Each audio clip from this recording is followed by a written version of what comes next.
Wirya Carita mempersembahkan kisah karya S.H. Mitarsya berjudul Sepasang Ular Naga di Satu Sarang. Selamat menikmati. Salam Daya.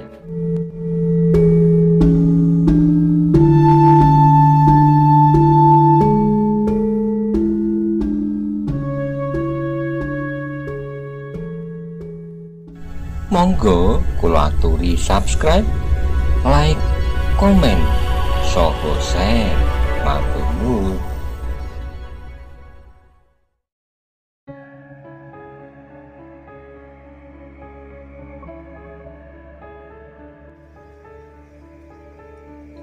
Dalam pada itu, di luar halaman pertempuran menjadi semakin seru. Tetapi ternyata bahwa jumlah pasukan pengawal dan pelayan dalam tidak sebanyak prajurit-prajurit yang sudah dipersiapkan untuk melindungi kekuasaan Tohjoyo. Lembu Ampal menjadi cemas melihat pertempuran di dalam kota. Tapi di luar halaman istana itu, karena itu maka ia pun segera berusaha untuk menghubungi pasukan yang ada di dalam halaman, untuk segera mulai agar prajurit-prajurit yang berada di luar halaman sebagian terpaksa ditarik masuk ke dalam. Tapi Lembu Ampal pun menyadari bahwa jumlah prajurit kepercayaan Tohjoyo yang berada di halaman memang cukup banyak. Isyarat yang diberikan oleh Lembu Ampal telah dapat ditangkap oleh kedua panglima yang ada di dalam halaman ketika 3 buah panah sendaren menyambar pepohonan di halaman. Karena itu, maka mereka pun tidak menunggu lebih lama lagi. Mereka yakin bahwa di luar halaman dan di luar kota pertempuran sudah berkobar dengan sengitnya. Halaman istana itu pun bagaikan terbakar oleh api dendam yang menyala di setiap dada prajurit-prajurit Singosari di kedua belah pihak. Hampir di setiap sudut dan regol telah terjadi pertempuran. Perang berubuh yang kisruh. Satu-satunya tanda di antara mereka adalah bahwa prajurit-prajurit yang berpihak pada Ronggowuni dan Maesa Cempaka mempergunakan gelang lawe berwarna putih di pergelangan tangannya. Jika kemudian langit menjadi cerah, maka ciri itu pun menjadi semakin jelas. Namun dengan demikian menjadi semakin jelas pula bahwa jumlah prajurit yang berpihak pada Ronggowuni dan Maesa Cempaka ternyata lebih sedikit dari jumlah prajurit-prajurit yang sudah dipersiapkan oleh Tohjoyo. Karena kecemasannya akan kesetiaan para pengawal dan pelayan dalam. Dalam pada itu, Tohjoyo yang dikelilingi oleh prajurit-prajurit yang melindungi di istananya itu pun mengumpat-umpat tidak ada habis-habisnya. Tiap kali ia mendengar laporan tentang pertempuran yang terjadi, ia menggeram dengan garangnya. Betapapun jarak antara Tohjoyo dan ibunya serasa menjadi semakin jauh, namun dalam keadaan itu ia berteriak pada panglima prajurit yang sudah ada di istana pula, "Lindungi Bunda Kenumang sebaik-baiknya. Hamba sudah mengirimkan pasukan prajurit ke bangsal Ibunda Tuanku," sahut panglima itu. "Lalu, bagaimana dengan Ibunda Tuanku Kendedes, adinda Tuanku yang lahir dari Tuan Putri Kendedes dan keluarganya?" Tohjoyo merenung sejenak lalu, "Biarlah mereka dibakar oleh peperangan. Tentu merekalah yang telah berkhianat. Ada firasat mengatakan bahwa ini adalah pokal Pamanda Maeswagni." Ia berhenti sejenak lalu, di mana Pamanda Maeswagni?" "Masih berada di bangsalnya, dikawal oleh beberapa orang pengawal setia yang dibawanya dari Kediri." "Apakah ia tidak ikut dalam pertempuran di halaman dan di luar halaman?" "Masih harus dilihat, Tuanku. Persetan." Ia menggeram lalu, "Aku tidak peduli dengan mereka. Aku tidak membutuhkan mereka lagi. Ternyata sepanjang hidup mereka tidak ada lain daripada mengganggu saja." "Maksud Tuanku?" "Panglima," berkata Tohjoyo, Kita masih belum tahu pasti siapakah yang telah membakar Singosari. Dengan peperangan ini, aku tidak peduli siapapun yang bersalah, tapi dalam kekalutan ini kita dapat bertindak sekaligus. Kalian harus menyingkirkan Ibunda Kendedes dengan segala keturunannya, Paman Damai Soagni dengan semua pengawalnya, dan siapapun yang berpihak pada mereka. Aku yakin bahwa mereka terlibat ke dalam kejahatan yang terjadi saat ini. Tapi bagiku perang ini akan bermanfaat. Semua orang yang tidak sejalan dengan aku akan aku bersihkan. Tuanku, Panglima itu termangu-mangu. Bukankah putra-putra Tuan Putri Kendedes itu adalah saudara-saudara tuanku sendiri, saudara seayah meskipun berlainan ibu?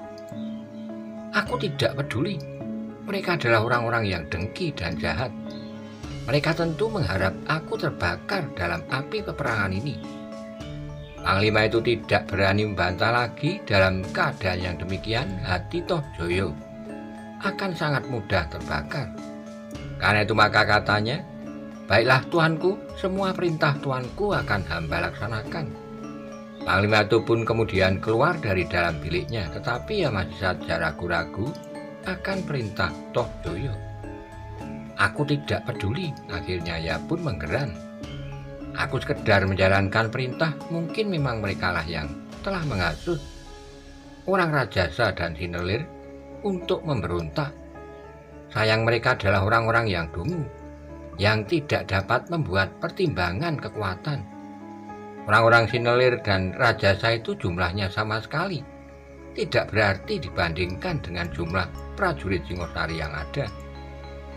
Dalam pada itu Maesa Wongateleng yang sudah dihubungi bahwa hal itu akan terjadi telah mengumpulkan adik-adiknya di bangsal ibundanya Kendedes.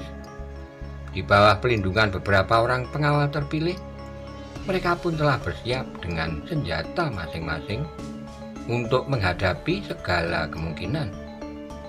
Pertempuran yang berkobar di halaman itu pun semakin lama menjadi semakin sengit. Meskipun sebagian dari para prajurit telah keluar dari halaman untuk melawan orang-orang Rajasa dan Sinelir yang ada di luar halaman, namun ternyata kekuatan mereka di halaman itu masih cukup besar untuk menekan orang-orang Rajasa dan Sinelir. Kedua orang panglima dari pasukan pengawal dan pelayan dalam itu pun telah turun sendiri ke dalam medan pertempuran. Sehingga karena itu maka keduanya bersama beberapa orang pengawalnya telah mengikat dua kelompok prajurit lawan untuk menahan mereka. Sementara itu Maesa Agni masih tetap berada di bangsalnya, tapi ia sudah menyiapkan diri menghadapi setiap kemungkinan yang dapat terjadi.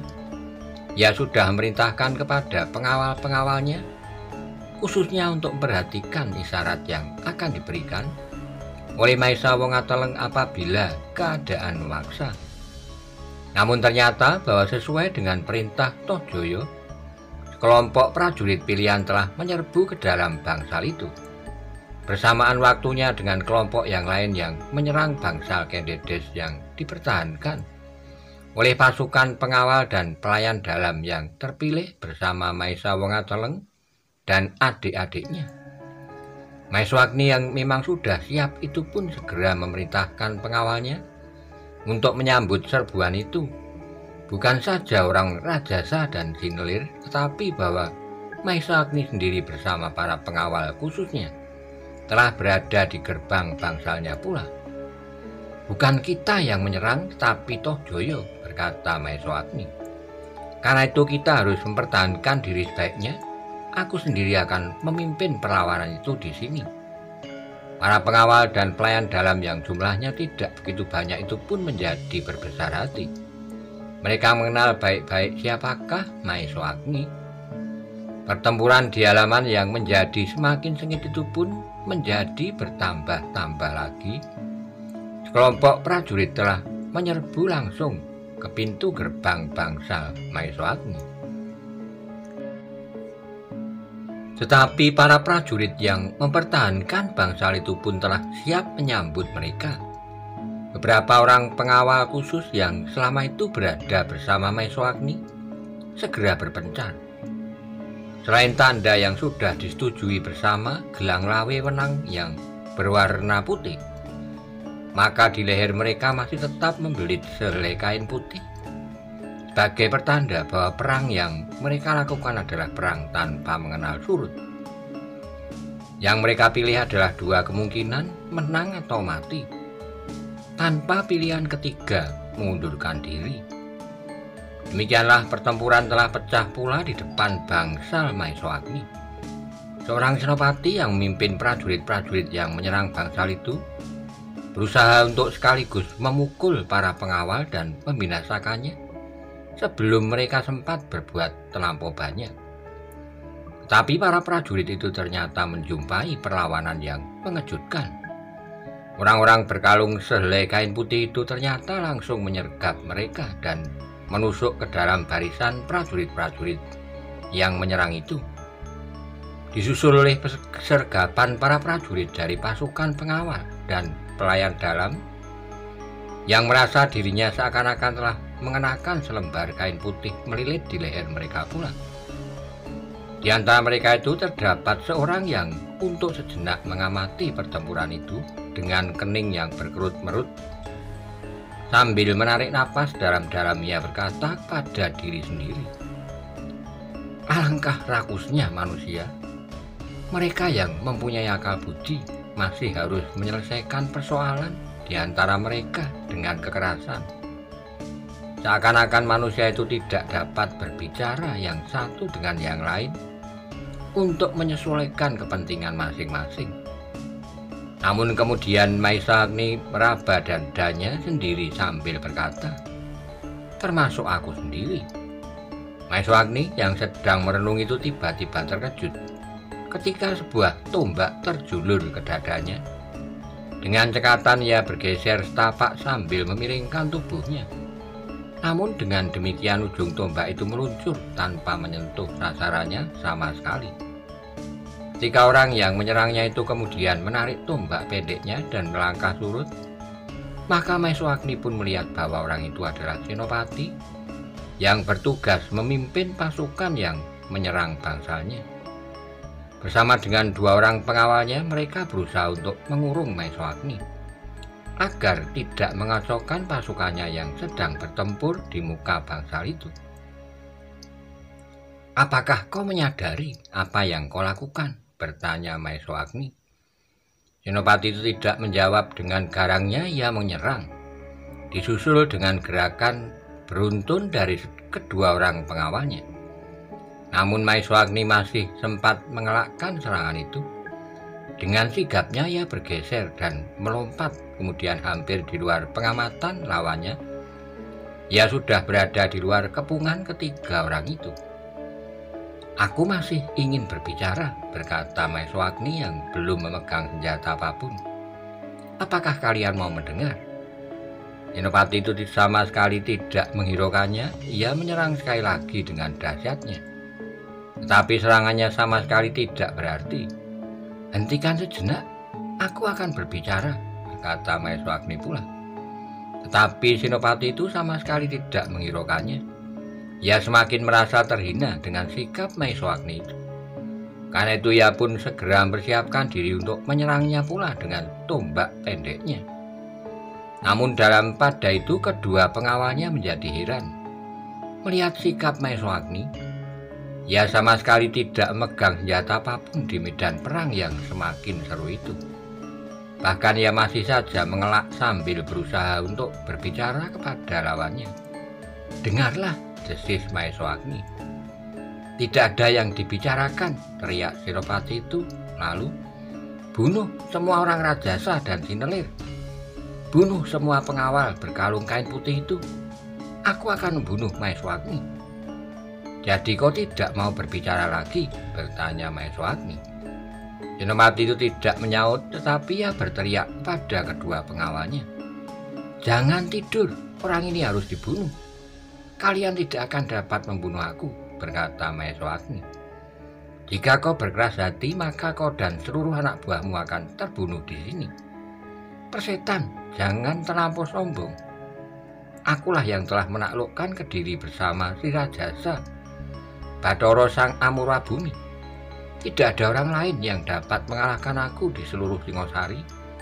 Yang dapat menyamaiku hanyalah Sri Rajasa, dan kini Tuanku Ranggawuni dan Tuanku Mahesa Cempaka.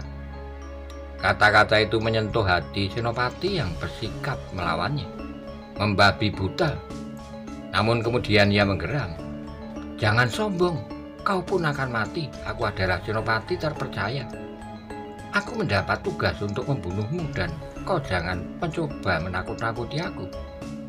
Mahesa Agni menarik napas. Dia sudah berusaha, bahkan dengan menakut-nakuti dan menyebut-nyebut nama Sri Rajasa, agar Senopati itu mau diajak berbicara. Tetapi prajurit-prajurit itu pun agaknya seorang prajurit yang keras hati.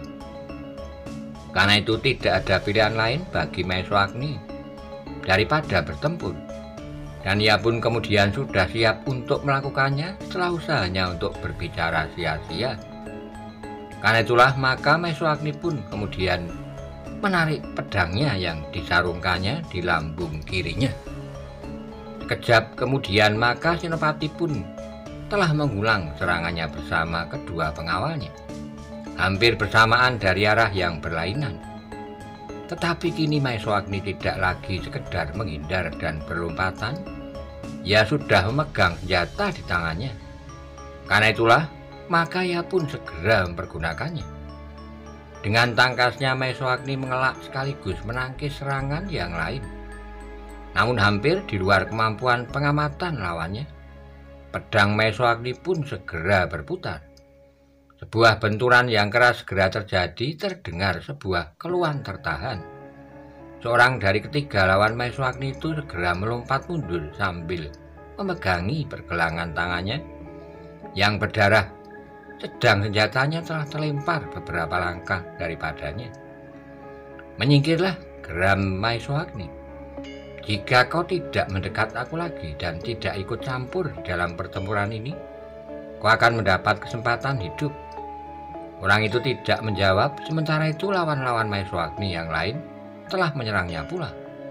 Tetapi serangan mereka sama sekali tidak menyentuh sasarannya.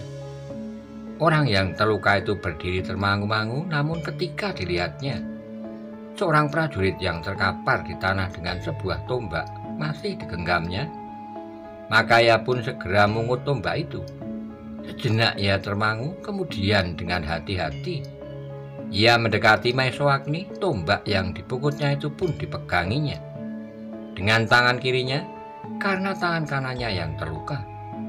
Tiba-tiba ketika ia sudah membidik dengan seksama, tombak itu dilemparkannya ke arah punggung Mahesa Agni yang sedang berusaha menangkis serangan seorang lawannya.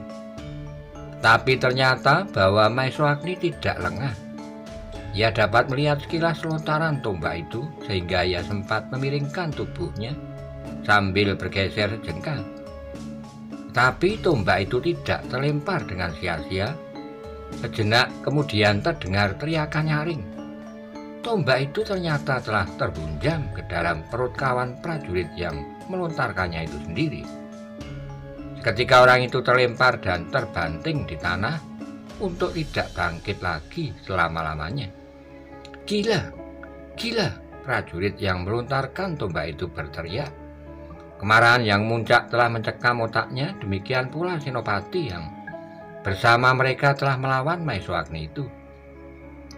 Tetapi kemarahan mereka tidak banyak memberikan arti. Mahesa Agni pun kemudian melihat kenyataan bahwa jumlah orang-orang Rajasa dan Sinelir yang tidak begitu banyak itu mulai terdesak. Bukan saja di hadapan bangsa Mahesa Agni, tetapi agaknya di mana-mana, di seluruh sudut halaman istana itu. Karena itu memang tidak ada jalan lain daripada mengurangi jumlah lawannya. Dan jika di antara mereka itu terbunuh, hal itu tentu tidak akan dapat dihindarinya lagi. Juga apabila pada suatu saat ia sendirilah yang terbunuh di peperangan itu. Sejenak kemudian Mahesa Agni pun telah melibatkan diri benar-benar dalam pertempuran dan pertumpahan darah. Apalagi ketika ia melihat seorang pengawalnya yang berciri selai kain putih di lehernya telah terbaring di tanah, lambungnya menganga tersayat oleh ujung pedang, dan darahnya mengalir bagaikan terperas dari tubuhnya. Maeswagni menggeram. Ia sempat melihat pengawalnya yang lain masih bertempur dengan gigihnya di antara orang-orang rajasa dan sinelir yang berciri lawe di tangannya. Ketika Maeswagni dengan tidak sengaja melihat ujung tombak seorang prajurit lawannya menyentuh punggung seorang pengawalnya yang lain, sehingga pengawalnya itu terluka parah, dan kemudian seorang rajasa berdesis. Menahan sakit ketika lengannya nyaris putus oleh sabetan pedang, dada Maeswagni bagaikan mendidih. Perlahan-lahan Maeswagni hanyut di dalam arus kekerasan yang terjadi di arena peperangan itu. Bahkan kemudian, Maeswagni tidak dapat menahan hatinya lagi ketika seorang lagi pelayan dalam yang jatuh di tanah karena lambungnya ditembus oleh ujung tombak. Maeswagni menggeram. Ia harus menghentikan jatuhnya korban-korban baru di pihaknya. Karena itu maka ia pun segera meloncat dengan garangnya sambil menggerakkan pedangnya. Ia tidak memerlukan waktu yang lama untuk mengakhiri perlawanan Senopati yang menahan serangannya. Senopati itu pun segera terlempar sambil mengerang. Maeswagni tidak menghiraukannya lagi apakah Senopati itu mati atau sekedar terluka. Maeswagni pun kemudian dengan sengitnya bertempur melawan prajurit-prajurit yang telah menyerang bangsalnya itu. Sesaat setelah Maeswagni ikut langsung di dalam peperangan itu, segera terjadi perubahan di arena. Prajurit-prajurit itu tidak lagi berhasil mendesak orang-orang rajasa dan sinelir beserta pengawal khusus Maeswagni yang bertempur tanpa menghiraukan dirinya sendiri. Apalagi ketika mereka menyadari bahwa senopatinya telah terbunuh atau terluka parah dan terbaring di pinggir arena tanpa bergerak sama sekali. Prajurit itu bagaikan kehilangan ikatan, mereka seolah-olah bertempur menurut kemauan masing-masing. Sehingga dengan demikian maka ikatan kesatuan mereka pun menjadi retak dan akhirnya pecah sama sekali. Pengawal-pengawal Maeswagni bersama orang-orang rajasa dan sinelir tidak menyia-nyiakan kesempatan itu untuk mendesak lawannya. Dengan demikian maka pertempuran di depan bangsal Maeswagni itu pun mempunyai akhir yang agak berbeda dengan pertempuran-pertempuran yang lain. Pada umumnya para prajurit yang mendukung Tohjoyo berhasil mendesak lawannya, tetapi mereka yang melawan Maeswagni dengan pengawalnya, yang di lehernya dibelitkan kain putih yang bertempur bersama-sama dengan orang-orang rajasa dan sinelir, telah terdesak dan bahkan kepungan mereka telah dipecahkan. Namun ternyata bukan pecahnya kepungan para prajurit itu tidak hanya terjadi di bangsa Maeswagni. Di muka gardu peronda itu, sudut halaman dalam kepungan para prajurit itu pun dapat dipatahkan. Di regol itu berjaga-jaga sekelompok prajurit dari pasukan pengawal yang langsung dipimpin oleh panglimanya sendiri, sehingga dengan demikian maka mereka telah bertempur dengan segenap kemampuan yang ada. Seperti para pengawal yang bertempur bersama Maeswagni, maka mereka pun hanya mempunyai dua pilihan, menang atau mati. Tetapi masih ada satu tempat lagi yang berhasil menyobek kepungan para prajurit. Di depan bangsal Tuan Putri Kendedes, Maesawa Ngateleng bertempur mati-matian. Bersamanya adalah Panglima Pelayan Dalam yang dengan cemas telah berusaha untuk melindungi keluarga Kendedes yang agaknya menjadi sasaran kemarahan Tohjoyo. Maesawa Ngateleng memang tidak mempunyai pilihan lain. Bersama adik-adiknya dan Panglima Pelayan Dalam yang memimpin orang-orang rajasa dan sinelir menghancurkan prajurit yang mencoba menyerang bangsal itu. Dalam pada itu Maeswagni yang sudah bebas dari ancaman para prajurit itu pun kemudian manggil senopati yang ditugaskan oleh orang-orang rajasa dan sinelir. Dengan singkat mereka berunding untuk mengatasi kesulitan yang timbul di halaman itu. Kita tidak akan dapat tinggal diam. Setelah kita berhasil mengusir prajurit-prajurit itu, Kita harus bertindak lebih jauh, berkata Maeswagni. Kita tidak yakin apakah kawan-kawan kita berhasil mempertahankan diri. Jadi maksud Tuan? Bertanya Senopati dari pasukan pengawal. Kita pergi ke bangsal Tuan Putri Kendedes. Aku sependapat, Tuan, potong Senopati pelayan dalam. Mudah-mudahan mereka masih dapat bertahan. Maeswagni pun kemudian memimpin sekelompok pasukannya melintasi halaman. Di beberapa tempat mereka memang harus berhenti sejenak, tetapi mereka mencoba menghindari pertempuran yang dapat mengikat mereka. Cepat, berkata Maeswagni. Tapi sekelompok prajurit yang melihatnya tidak melepaskannya. Mereka pun dengan serta-merta telah mengejar sekelompok lawan yang mengikuti Maeswagni. Jangan hiraukan, adalah kebetulan sekali jika mereka mengikuti kita. Lawannya akan sedikit mendapat keringanan. Pengikut-pengikut Maeswagni itu tidak menjawab, tetapi mereka pun sependapat. Seperti yang diperhitungkan oleh Maeswagni, maka orang-orang Sinelir dan Rajasa yang sedang bertempur dan ditinggalkan oleh sebagian dari lawan-lawannya menjadi agak lapang. Mereka tidak harus memeras keringat sampai titik terakhir dan kemudian dengan terengah-engah mencoba menyelamatkan hidup mereka. Jika Maeswagni mendekati bangsal Tuan Putri Kendedes, maka hatinya menjadi lega. Ia melihat bahwa Maesawa Ngateleng dan Panglima Dalam yang bertempur di sekitar bangsal itu telah berhasil mendesak lawannya, sehingga sebagian besar dari mereka telah terusir. Yang masih ada hanyalah orang-orang yang keras kepala dan tidak mau melihat kenyataan bahwa mereka tidak akan dapat berhasil menerobos memasuki bangsal itu. Kedatangan Maeswagni telah menambah mantap orang-orang Rajasa dan Sinelir yang sedang bertempur bersama Maesawa Ngateleng. Karena itu, maka mereka pun bertempur semakin gigih. Senjata mereka berputaran dan korban pun berjatuhan semakin banyak. Bagaimana keadaan Tuan? Bertanya Maeswagni. Kami berhasil, Paman, jawab Maesawa Ngateleng. Jika demikian baiklah, aku akan menahan prajurit yang mengejarku, berkata Maeswagni. Dengan serta-merta maka Maeswagni pun kemudian memerintahkan pengikutnya untuk menyiapkan diri melawan sekelompok prajurit yang mengejarnya. Namun mereka bukan lawan yang cukup kuat. Sejenak kemudian mereka pun telah pecah dan berlari-larian mencari kawan-kawannya yang lain dan menggabungkan diri di arena pertempuran yang lain.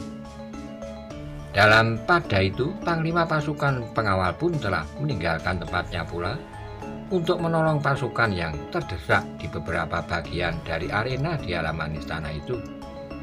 Bahkan sebagian besar dari lingkaran-lingkaran pertempuran benar-benar telah dikuasai oleh prajurit yang setia kepada Tohjoyo. Sementara itu, Lembu Ampal yang bertempur di luar dinding istana pun harus berjuang mati-matian untuk mendapat bertahan. Jumlah orang-orang Rajasa dan Sinelir memang tidak cukup banyak. Sebenarnya lah bahwa mereka mengharapkan bantuan yang datang dari luar kota untuk membantu menahan sergapan prajurit-prajurit yang sedang marah sekaligus mencari muka. Betapa usaha Lembu Ampal untuk menolong orang-orang Rajasa dan Sinelir, namun mereka tidak akan dapat berbuat melampaui kemampuan mereka. Karena itu, maka orang-orang Rajasa dan Sinelir semakin lama menjadi semakin terdesak menjauhi dinding istana. Dalam pada itu, di dalam istana, Maeswagni kedua Panglima, Maesawa Ngateleng dan orang-orang terpilih hanya mampu menolong pasukan pengawal dan pelayan dalam yang berada di sekitarnya dan terbatas sekali. Tetapi keadaannya masih agak lebih baik dengan kawan-kawannya yang berada di luar dinding istana. Namun dalam pada itu pertempuran di pintu gerbang dan regol-regol lorong di dinding kota pun terjadi dengan sengitnya. Pasukan Ronggowuni dan Maisa Cempaka melanda prajurit Singosari yang mempertahankan kota itu dengan dahsyatnya. Tapi sebenarnya lah bahwa pasukan Ronggowuni dan Maisa Cempaka bukannya yang berada di mulut gerbang dan regol itu sajalah yang akan menerobos masuki kota. Bagian dari mereka justru telah berada masuki kota. Bagian dari mereka justru telah berada di dalam. Mereka masuki kota tanpa bertempur sama sekali. Karena mereka menyamar sebagai orang-orang yang akan berjualan hasil kerja mereka dan hasil bumi dari luar kota.